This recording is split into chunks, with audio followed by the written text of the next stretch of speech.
Hello, my name is Hassan Sorrells, and this is the Leadership Lessons from the Great Books podcast shorts. There's no co-host on these shorts episodes. These are now around 2 to 4 minute, sometimes as long as 6 to 10 minute observations, ideas, thoughts, or rants about the literature, philosophy, psychology, and even the theology of leadership. Because listening to me talk about leadership for now around 2 to 4 minutes is still better than reading and trying to understand yet another business book.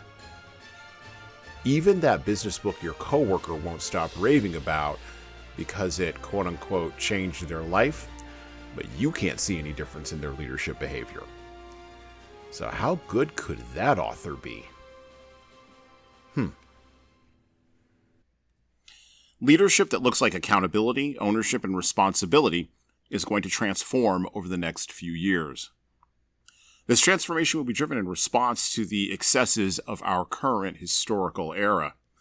Excesses of hubris, narcissism, self-focus, and a remarkable lack of being able to, quote-unquote, read the room among leaders both great and small. This transformation won't be announced on social media until it is well on its way to being codified into the leadership patterns of a younger generation of leaders.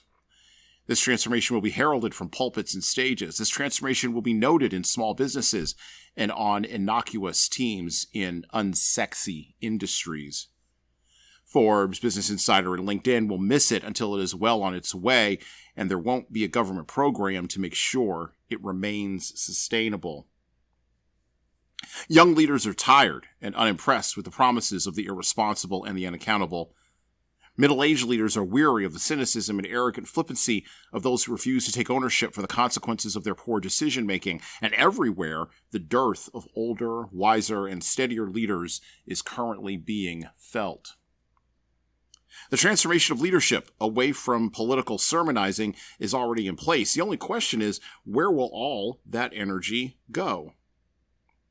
It can't be carried in the worn-out container of partisan politics because politics fails. Political acts of leadership are temporary solutions to longer-term and more systemic problems, and things are, with a lot of resistance and strife, changing. The robot Ultron in one of those old-school Marvel movies had a great line that I always think of when I think about this transformation. He said, and I quote, "You wanted to save the world, but you didn't want it to change." That could be the mantra of the irresponsible, the unaccountable, and the leaders dodging ownership for the past 25 years. That and their unwavering commitment to more surveillance, more control, and even more social norming to achieve a utopian outcome in people's lives that in practice is more like a flattening, dystopic, neo-feudal mush. Transformation, movement out of the mush, movement out of the slop is on the horizon. All you have to do is open your eyes to see it.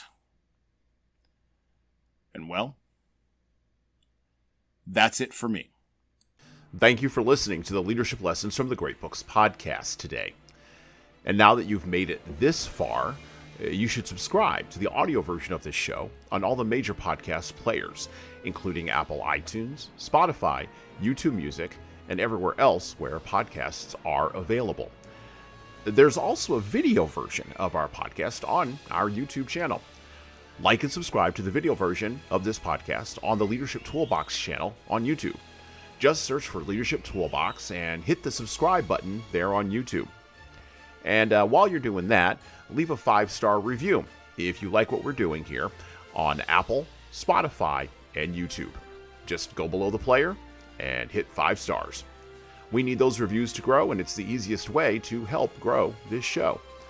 And tell all your friends, of course, in leadership.